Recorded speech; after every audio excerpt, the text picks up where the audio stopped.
Hi there, this is Lerald. Today I'm going to be talking about the Dragonflight Alpha, and specifically the big expansion level feature for Dragonflight, Dragonriding. Now Blizzard has made a point with all of their previews of class design and system design and so on to emphasize that they're going back to the basics with this expansion. They're giving us customizable talent trees for each spec and massive improvements to the depth of crafting professions. This represents a huge step back from the design of the game over the past 3 expansions, because instead of pushing players to be locked into specialized in-game grinds, you're basically allowed complete freedom throughout the game to jump back and forth between your specs, swap your talents around within the spec, and pretty much play anything and everything that's available to you in the game with no friction. I think that's really amazing, and I genuinely believe that this is what Blizzard has needed to do with World of Warcraft for basically all of the last 3 expansions. I'm extremely optimistic for the future.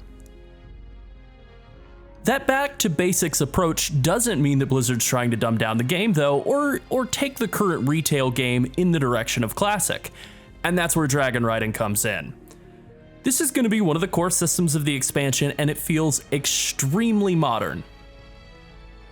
It isn't tying in-game player power to irreversible choices like the last several expansions either. It's just zooming around the world at top speed, flying and gliding around. I know it's hard to believe, but flying around the world on the back of a dragon in World of Warcraft is fun. It's a physics-based gaming experience that feels really dynamic and fluid, way more than I thought this old game could possibly be. It really feels like I'm playing a 3-dimensional racing game. I guess all racing games are 3-dimensional, but this one has flying. Blizzard has actually gone even further back in their roots than classic WoW. They've gone all the way back to rock and roll racing. So let's start with the basics of Dragonriding. First off, you unlock it almost immediately. I started out on a paladin as my first character, and I started out playing very slowly, just kind of walking around, looking around, reading quest text. I screwed around with talents a bunch of times, I went AFK a bunch of times, and I unlocked Dragonriding only around the 90-minute mark. I think if you're playing the game the way that Blizzard intends, you're probably going to be Dragonriding in the Dragonflight expansion in the first hour.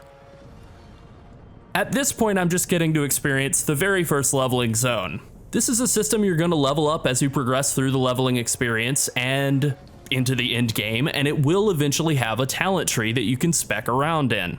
We don't really know much about it yet. My only experience with it was interacting with the little talent, I don't know, Dragon Blacksmith, and what it gave me was a blank screen and a big Lua error. That's fine, it's not in yet, it's fine. So here's how the basic mechanics work.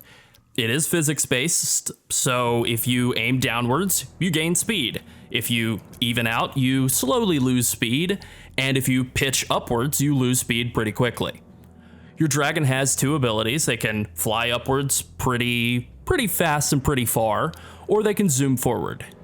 You have 3 charges of vigor, each cast uses 1 charge, and you can regenerate charges pretty slowly by being on the ground, or pretty quickly by moving very fast through the air.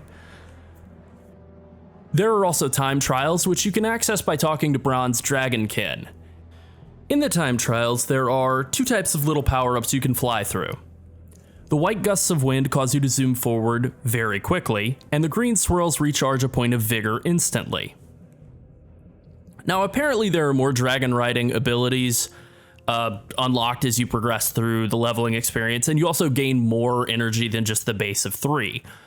Once you reach the end game and start progressing your dragon through the talent tree, I understand that quite a bit more unlocks. I've seen a tooltip for a 3 vigor ability that causes you to very quickly blast forward, but I haven't gotten to use it yet.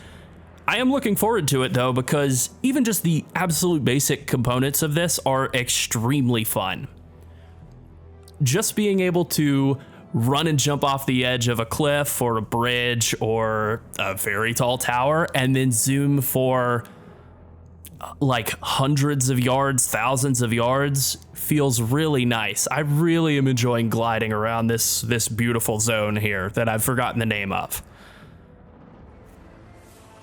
This is by far the most exciting, fun, expansion-level gameplay mechanic that World of Warcraft has ever introduced, at least to me.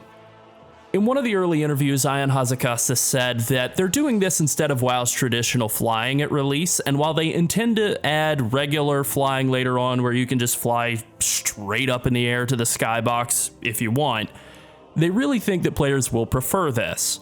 I immediately rolled my eyes and got skeptical because that's just how my brain works, but I have to say he's right. This is awesome. Flying around on a regular mount on retail servers today, like in between raids, felt pretty boring. I love this. I can't wait to see more of it. So now I'm going to leave you with some of what I think are my best runs from doing time trials. I had intended to just do a few of these once or twice just to see what they were like, and before I realized that I'd spent over 3 hours zipping through gates, getting stuck on tree branches, accidentally running into bridges or the ground, missing gold times by less than a third of a second, and really just having a ton of fun. Just really, really fun. More than I thought I ever could playing a racing game in WoW. Thanks for watching. Bye.